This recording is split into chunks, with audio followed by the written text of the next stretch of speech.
सुशासन वाले राज्य में बाहुबलियों पर आस। बिहार चुनाव में बाहुबली दिखाएंगे दम। जरायम की दुनिया से अब सियासत में दिखाएंगे शक्ति। अनंत से अशोक और पप्पू से पांडे तक पर बड़ी जिम्मेदारी। आगामी बिहार विधानसभा चुनाव से पहले सभी राजनीतिक पार्टियों ने सियासी दांवपेच शुरू कर दिया है, तो दूसरी तरफ मंच और माहौल पर भी खासा ध्यान है। ऐसे में 2025 के लिए सजने वाली सियासी महाकुंभ में जरायम की दुनिया में दम दिखाने के बाद अब बाहुबली सियासी मैदान में शक्ति प्रदर्शन को तैयार है। तो सभी राजनीतिक पार्टियों को बाहुबली से नेता बने इन लोगों पर भरोसा भी है, तभी तो सब पार्टियां इन पर दाव लगाने को तैयार हैं। बिहार में मंच और माहौल दोनों सजने लगे हैं। सूबे की सभी पार्टियों ने अपनी सहूलियत के हिसाब से बाहुबलियों पर दाव लगाना शुरू कर दिया है। कोर्ट की रिहाई के बाद कुछ सीधे चुनावी मैदान में होंगे, तो कुछ के सामने नियमों का तकाजा होगा, जो अपने परिवार के सहारे अपनी सियासत को चमकाएंगे। जेडीयू, राजद, बीजेपी, एलजेपी, हर किसी के तर्कश में अपने अपने बाहुबली हैं, जो अपने दम, पैसे और रुतबे के बल पर सियासी काया पलट को तैयार है। इस स्पेशल रिपोर्ट में हम आपको 2025 में बिहार विधानसभा चुनाव में दम भरने वाले उन नेताओं का जिक्र कर रहे हैं, जिनके नाम से कभी इलाका कांपता था। आज इसकी मौजूदगी में सियासी जमीन भी मौजूद है। सियासत के इस धुरंधरों का राजनीतिक सफर और क्राइम रिकॉर्ड क्या रहा, इस रिपोर्ट में देखिए। हाल में बेऊर जेल से आजाद हुए बाहुबली अनंत सिंह 2025 के बिहार विधानसभा चुनाव में जेडीयू और नीतीश कुमार के लिए तुरूप का इक्का साबित हो सकते हैं। पिछले कुछ वर्षों से अनंत सिंह और नीतीश कुमार के रिश्ते अच्छे नहीं चल रहे थे। नीतीश कुमार पर अनंत सिंह को जानबूझकर फंसाने का आरोप लगा था। अब अनंत सिंह आजाद हैं, तो न केवल मोकामा की सीट, बल्कि मगध के साथ साथ अन्य इलाकों के भूमिहारों की नाराजगी दूर करने की जिम्मेदारी अनंत सिंह के कंधे पर रहने वाली है। अनंत सिंह के सियासी सफर और क्राइम रिकॉर्ड को देखें तो ये हमेशा सुर्खियों में रहा है। अनंत सिंह 2005 में पहली बार मोकामा से चुनाव लड़े और जीत गए। 2010 में जेडीयू ने भरोसा किया तो जीत के साथ सफलता मिली। 2015 के चुनाव में सीएम नीतीश कुमार से संबंध बिगड़े, मोकामा से निर्दलीय चुनाव लड़े और जीत गए। लेकिन 2020 का चुनाव जेल से लड़े और वहां भी जीत गए। लेकिन कानूनी मामलों में फंसे तो 2022 में सदन की सदस्यता खत्म हुई तो पत्नी को चुनाव लड़ाया और जीत उनके पाले में रहा। लेकिन क्राइम रिकॉर्ड की बात करें तो 2020 के चुनावी हलफनामों के मुताबिक उन पर हत्या, अपहरण, रेप और रंगदारी जैसे 38 मामले बिहार के विभिन्न थानों में दर्ज थे। अनंत सिंह पर AK-47 छुपाकर रखने का भी आरोप लगा था।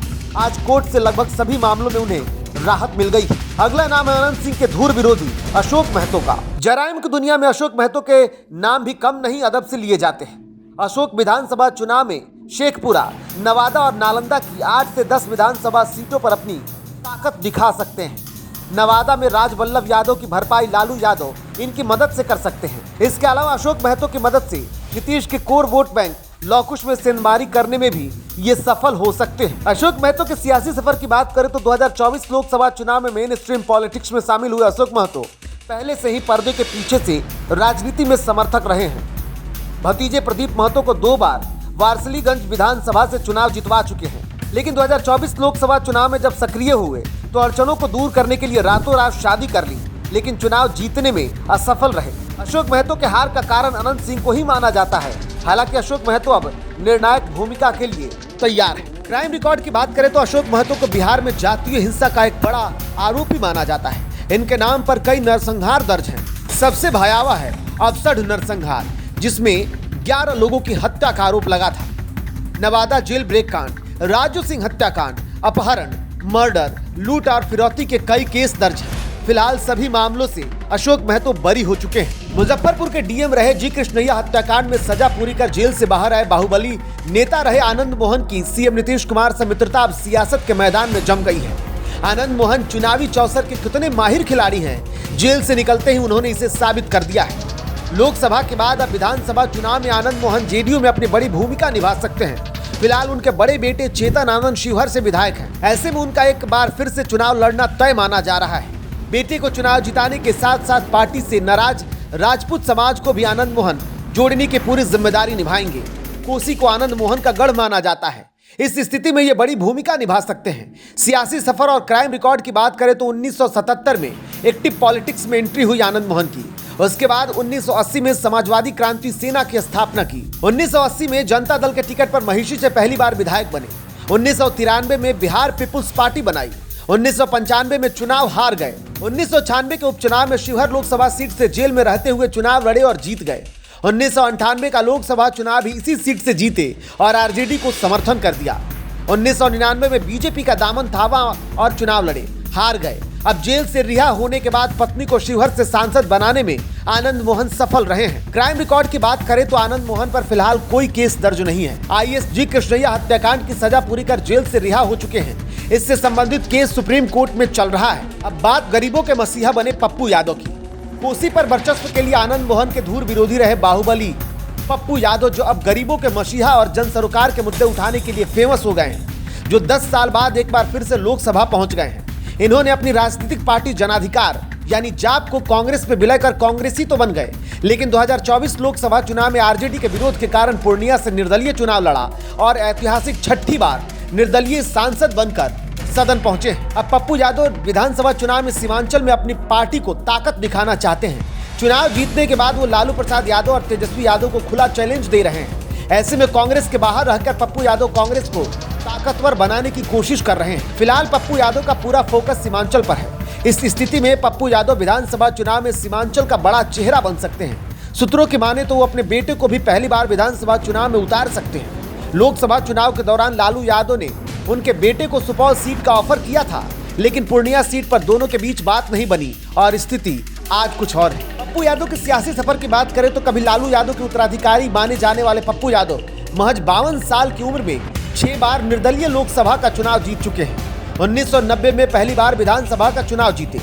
1991, 1996, 1999, 2004, 2014 और 2024 में लोकसभा पहुंचे। पप्पू यादव ने 2014 के लोकसभा चुनाव में कद्दावर नेता रहे शरद यादव को हराया है। 2015 में अपनी पार्टी बनाई और 2019 में लोकसभा का चुनाव लड़े, लेकिन हार मिली। क्राइम रिकॉर्ड की बात करें तो कोसी इलाके में पप्पू यादव का एक छत्र राज था, लेकिन एक वक्त ऐसा भी आया जब पप्पू यादव को लंबे समय तक असम और फिर दिल्ली के तिहाड़ जेल में बिताना पड़ा था। 1999 में पूर्णिया में लेफ्ट नेता रहे अजीत सरकार हत्याकांड में नाम शामिल होने के बाद उनके करियर पर ब्रेक लगा था। 2008 में इसी मामले में उम्र कैद की सजा हुई, लेकिन 2013 में सबूत के अभाव में पटना हाई कोर्ट ने बरी कर दिया। तब से जनता की सेवा में जुटे हुए हैं। साल 2014 में बेस्ट सांसद का अवार्ड भी पप्पू यादव के नाम है। बिहार की सियासत में जब पप्पू यादव की चर्चा हो तो भला सिवान में शहाबुद्दीन को कैसे भूला जा सकता है। बाहुबली नेता शहाबुद्दीन के निधन के बाद सिवान का पूरा राजनीतिक समीकरण बिगड़ गया है। इसका सबसे ज्यादा खामियाजा किसी पार्टी को हो रहा है तो वो है राष्ट्रीय जनता दल। हिना साहब राजद से 2 चुनाव हारने के बाद 2024 का लोकसभा चुनाव भी निर्दलीय लड़ी थी। इसमें वो कामयाब नहीं रही। अब लालू यादव एक बार फिर से शहाबुद्दीन की विरासत को अपने खेमे में करने में जुट गए हैं। सियासी गलियारों में चल रही चर्चाओं की मानो तो हिना और लालू तेजस्वी के बीच एक राउंड की मीटिंग हो चुकी है। विधानसभा चुनाव में उनके बेटे ओसामा साहब आरजेडी से अपनी किस्मत आजमा सकते हैं। हालांकि अभी कुछ कहना जल्दबाजी होगा। सियासत में बाहुबली नेताओं के लिस्ट में सुनील पांडे का नाम भी खूब जिक्र होता है। कभी हरा और नीला झंडे की अगुवाई करने वाले सुनील पांडे अब भगवाधारी हो गए हैं। अपने साथ उन्होंने अपने बेटे को भी भाजपा की सदस्यता दिलाई है। माना जा रहा है कि तरारी विधानसभा उपचुनाव में बेटे को टिकट मिल सकता है, जो 2025 से पहले सुनील पांडे का लिटमस टेस्ट भी माना जा रहा है। सुनील पांडे ने 2000 में समता पार्टी के टिकट पर रोहतास के पीरो से विधायक बने। 2025 में बिहार में 2 बार चुनाव हुए, फरवरी और नवंबर, दोनों बार जेडीयू के टिकट से चुनाव जीते। 2015 में लोजपा में शामिल हो गए। 2015 और 2020 में तरारी से पत्नी को मैदान में उतारा और दोनों बार हार मिली। क्राइम की बात करें तो साल 2000 तक बिहार के विभिन्न थानों में 500 से ज्यादा मामले दर्ज थे।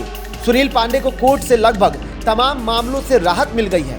इसमें अपहरण, मर्डर जैसे संगीन मामले शामिल थे। वैसे 2025 में सुर्खियों में रहने वाले इन बाहुबलियों के अलावा भी कुछ ऐसे बाहुबली हैं जो क्राइम के साथ ही सियासत के मंझे खिलाड़ी रहे, लेकिन स्थिर पड़ी अपनी राजनीतिक सफर को फिर से पंख देने को तैयार है। इसमें सबसे पहला नाम है सूरजभान सिंह का। लोजपा में बंटवारे के बाद लगभग वे मेन स्ट्रीम पॉलिटिक्स से दूर हो गए। अब इस बात की चर्चा है कि वे भी अपने बेटे के साथ भाजपा का दामन थाम सकते हैं। इसके अलावा बाहुबली राजन तिवारी के भाई राजू तिवारी लोजपा आर के प्रदेश अध्यक्ष हैं, लेकिन फिलहाल किसी सदन के सदस्य नहीं हैं। इस बार विधानसभा चुनाव में वो भी अपनी किस्मत आजमा सकते हैं।